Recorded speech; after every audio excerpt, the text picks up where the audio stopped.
As far back as I can remember, I always wanted to be a gangster. Taking them so long. Hey, these guys are professionals. They're the best. Totally. I hate a guy with a car and no sense of humor. My mom always said life was like a box of chocolates. Oh, yeah, the Great Bambino. Of course. I thought you said the Great Bambi. It's Hard-Headed Sports with Spinny and Fetty Bus. Famous for their podcasts, you can now catch them right here on The Al Travis Show. Well, we're lucky to have Spinny with us today. Spin, how are you doing today, my friend? I'm doing well, Al. How are Good. you doing today?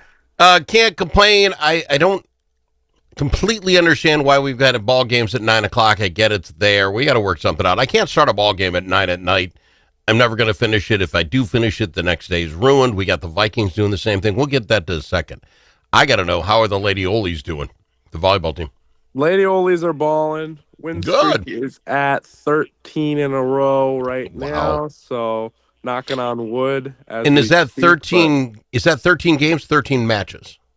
13 matches. Okay, Yep. wow, that's impressive. All right. So we've lost some sets in there, but Okay. 13 matches in a row. We play at St. Ben's on Friday, one of our biggest conference games remaining, and then we have Augsburg and UW Stevens Point on Saturday. So three more matches this weekend. They 3 matches you feeling pretty good about? I mean, you're on a roll, but you feeling good about it? Yeah, I mean, like, tough teams for sure. St. Ben, all 3 teams have really strong parts to their team. So as long as we can stick to the game plan and do our jobs, I think we'll be okay. But definitely, like, good, talented teams that we could lose to if we don't do our You don't jobs. pay attention. Okay. Yep. Fair enough. Let's talk a little basketball if we can. We had your do it. Minnesota Timberwolves taking on the Portland Trail Blazers, first game out of the season. Anything strike you interesting about it? I mean, and it's got to go for 41, and we only win by 4. Yeah, it was a classic slow start, Al. You know, that's kind of what it was. And then we went into the fourth down 7 and end up winning, way outscoring them in the fourth quarter. So Yeah. that was like, it was good. I'm happy we won, but I am a little concerned about certain things, as in like DiVincenzo as the point guard. We saw 6 some turnovers. Yeah, we saw some Terrence Shannon last night. That's the point guard a little bit. That was slightly better, but not great. You know, it's hard. I don't think we have a true point guard on our team, and I think that's something that, could come back to bite us. Now, I did like the Mike Conley minutes, but, man's obviously past his prime, so I don't think... we set all that up hoping for something. The one I was hoping you're going to bring up is the fact that we did not see Rob Dillingham. Yeah. Isn't he supposed to be the next guy, the guy? He did not play a minute. The coach went 10 deep, which is not his style, and I don't know who in the world Bones Highland is, but okay. They went 10 deep. Mike Conley stays an old man, but we knew that going into the season, right? Yeah, and I think it's just looking like Terrence Shannon is going to be more of the second-year guy that gets the run, at least at first.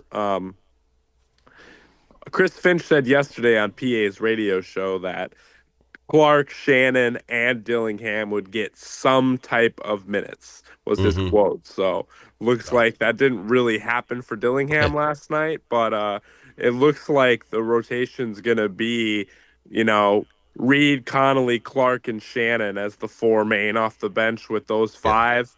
I mean, Finch, it's going to get down to 8 eventually because that's just who he is as coach. But I'm excited to see a little bit more playing time for everybody to start the year.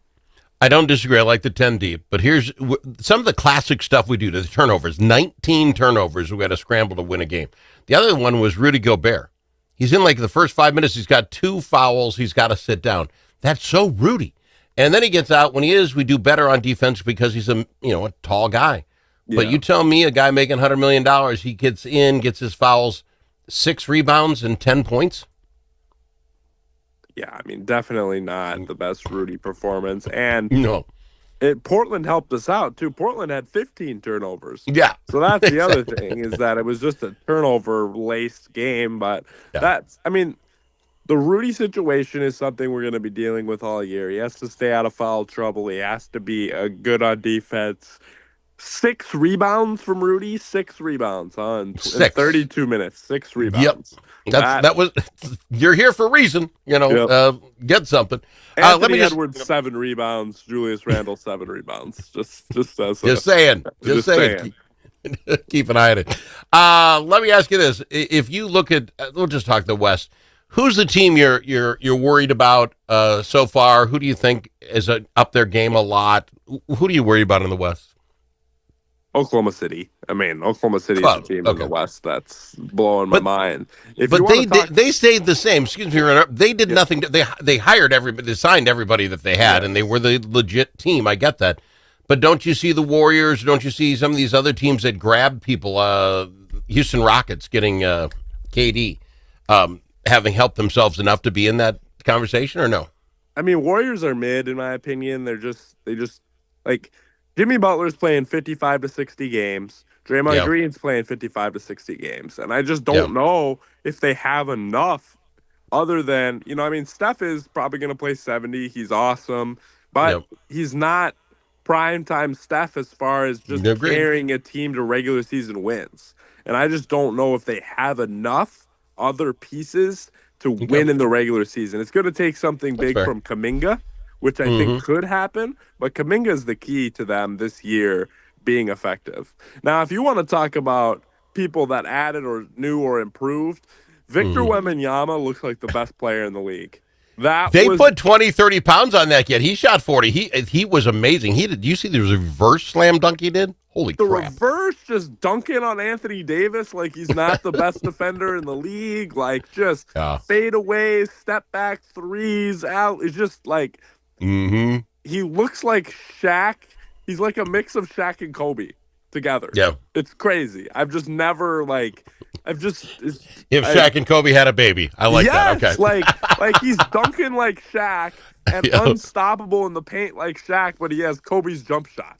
I don't know. It's just it's unreal stuff. Unreal stuff. All right. I honestly think Houston got better. I think Houston did themselves some favors. I think they're going to be somebody we have to watch. They lost the first game. I agree, but Houston, the thing is, they're in point guard situation the same as us with the Fred VanVleet injury. They don't really have a true point guard. Amen Thompson is not quite at that level yet, I think, where I trust him. So, but I will say Sengun, huge jump for Houston, looking like mini Jokic, how we've compared him to for years. And I think that will be a big help for them if he can make that jump, obviously with KD shooting and everything else they added. You worried about the Lakers at all? You're the number one player on the planet, right? Maybe number 2. And I'm not talking LeBron. I am worried about the Lakers with LeBron James. Without LeBron James, I just feel like there's too many holes. Who's the best perimeter defender on the Lakers? Luka Doncic? Honestly? So that's not good. And, the key to Luka and LeBron teams winning, good defenders, athletic wings, and shooters. And the Lakers have none of those 3 things. Not a single one of them. So it's a very good read. I'm just worried about the build of the team. I think they'll make the playoffs. I think Luka's good enough that his teams are just making the playoffs with how he is. Yeah. But I worry without LeBron about their athleticism, their defense, and I worry even with LeBron about their shooters outside of their role-playing shooters. We got to go to break. When we come back, we'll talk some Vikings. We'll talk World Series and see if we can get to the Gophers. All that coming up next with Spinny from Hard-Headed Sports. If it's your turn to host a game, Grandpa's Barbecue suggests you try something different. Put out the perfect barbecue flavor of Grandpa's Barbecue. Add it to your ribs, dip the meatballs, or drench your wings in the original flavor of Grandpa's Barbecue. It isn't too hot or spicy, fruity or smoky or whatever. Grandpa's Barbecue. Available in select stores and online at grandpasbarbecueshop.com. When the stakes are high at the Minnesota Capitol, you need more than a lobbyist. You need a partner. At Momentum Advocacy, we bring nearly 90 years of combined experience in government relations, public affairs, and strategic communications. From nonprofits to national corporations, we help organizations navigate Minnesota's political landscape. with integrity, insight, and results. Whether you need legislative champions or headlines, Momentum Advocacy delivers. For more, visit momentum-advocacy.com. Momentum Advocacy, your friends at the Capitol.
The Al Travis Show, the last place you can go and hear all sides. Respectful, thoughtful, and grateful. And I've got him, Spinny from Hardheaded Sports. Pick him up wherever you get your podcast.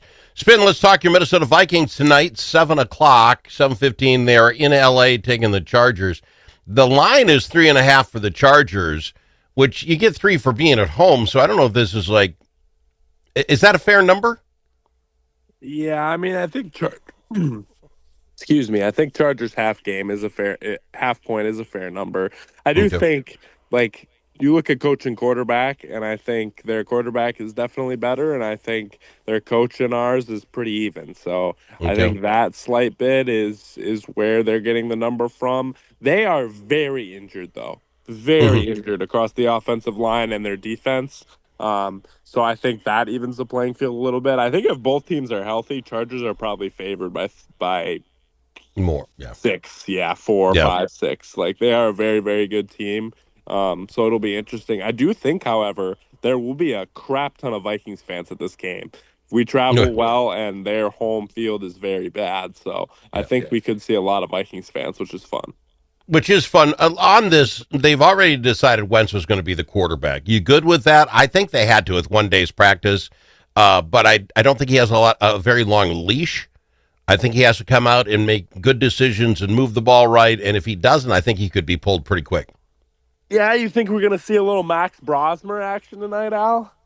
I can't see that. Okay. I think that's too much pressure for the coach. Should we? Maybe. But I think a coach, unless this game is blown out, how bad, we're off by 40 points and don't want anybody else to get hurt, how does a major league coach put in a kid undrafted? No, yeah, I mean, that makes sense. I do think Wentz picked it up in the second half last week. But, man, that one deep ball throw, if I ever have to watch that from my quarterback again, I might, I never make these comparisons, but I think I could have made that throw, Al. I'm just saying. I think I can launch it 40 yards in the air, deep across the middle. Like that, it was just bad. And we just need competent quarterback play.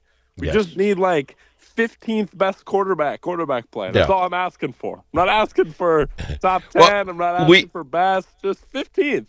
I don't know what position I could play in football, but I think if I was the center, I would hike balls like a zillion times a day to get good at it. how this second string guy throws this thing over a 6'5" quarterback's head when we're down. The weird stuff. Throw a couple things out quick. Chicago's at Baltimore. Baltimore's getting 6.5 points. Chicago going to lose? If Lamar's back, which it looks like he's going to be, yes, because the Ravens are very motivated, and every game for them is now a must-win at 1-5. All right, Detroit is off for the week. Green Bay is at Pittsburgh. They're still giving Green Bay by 3.5 points. I don't like that.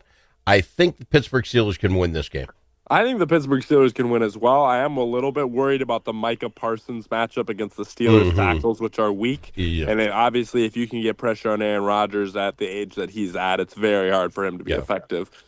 Pittsburgh also has a very good short passing game, and they've been doing 2- and 3-step drops and passing really fast. So I think that could be their idea to combat Green Bay. All right, so if we can get those losses, great. Are you saying Minnesota beats the Chargers tonight? Did I get a win or loss out of you? Yeah, I'll go 24-21 Vikings. See, that's the number I was going to go with. I think it's going to be down to that last call. I think we win it. And then I don't know how we're going to figure this whole thing out. We're actually a game and a half behind Green Bay, who's in front. We're in last place. Detroit sits out a game, so I don't know. It's a whole weird thing. We'll figure out a lot more after next week. Okay, that's out of here. Major League Baseball, tell me how you like in this World Series. So, it starts up on Friday. How do you like the matchup, the Dodgers against the Blue Jays? I will be cheering for the Toronto Blue Jays in this series, and I hope that they can make it very, very competitive. But I think the Dodgers will win in 5 or 6. I think they're too good top to bottom. The biggest thing that Toronto can take advantage of is Toronto is the best batting for average team in the league, and they see the most pitches per at bat in the league. And the weakness of the Dodgers is their bullpen. Their bullpen is horrendous. If you can get their starting pitchers in high pitch counts early in the game and get them out early, the Dodgers are beatable because they do not have the depth of pitching, especially in the bullpen of other teams. So that is the biggest way I think Toronto could make this competitive, is making the Dodgers use their bullpen. And that's fair enough. You got to get them out early. Is Ohtani the best ball player we've ever seen? I mean, I just don't think it's a question. Yeah, I mean, honestly, it's in the history of baseball. I'm talking history. Everybody, Babe Ruth, the rest, all of them. Yeah, I mean, Babe Ruth basically stopped pitching when he started hitting home runs. We've never seen somebody pitch and hit at this level at the exact same time. It's just, I mean, the word is the Dodgers made almost his whole $700 million contract up in endorsements, sponsors, and jersey sales this season. So that's far. That's outlandish. But back to then, why are you rooting for Toronto? You're just an underdog guy? Because I'm sitting here telling you, I can't root for a Canadian. Yeah, I can. This is America's sport. I can root for Canadians. I think I like their No government issues. better than ours right now. So, but we never talk politics with Spin. He just oh man. Anyways, but the Dodgers are just they've made the playoffs 15 straight seasons. They would be the first back-to-back World Series champion since the Yankees in '99 and 2000. So I just am rooting against powerhouses and teams that have a lot more spending cash than other teams. Yeah. Well, okay, and I get your point there. I'm not going to do anything about the President of the United States or anything, but I will say that I want this to go for a while because I am intrigued to watch Ohtani as much as possible. I think you have to watch him because then you can tell your kids, I saw him play. I do think he is one of those guys that everyone in 20 years is going to be like, what was that guy like? Yeah, it's just craziness. Yeah. Sir, I'm out of time. I appreciate you being here. How does somebody get Hard-Headed Sports if they want to pick up your podcast? How often do you drop them? I presume you're in basketball season. You guys are pretty busy. Yeah, YouTube, Spotify, Apple Podcasts. We will be dropping our NBA over-under lines tonight. Obviously, we're a couple games into the season, but with Bus and I's college coaching schedule, it was where it is. So we'll be dropping that in the next couple days. And then, lots of NFL talk as always this time of year. All right, appreciate you, boy. Keep me on your text tonight during the Viking game, all right? Yes, sir. Thank you. He's Spinny from Hard-Headed Sports. Braver Angels Minnesota is part of a national movement that brings together conservatives, liberals, independents,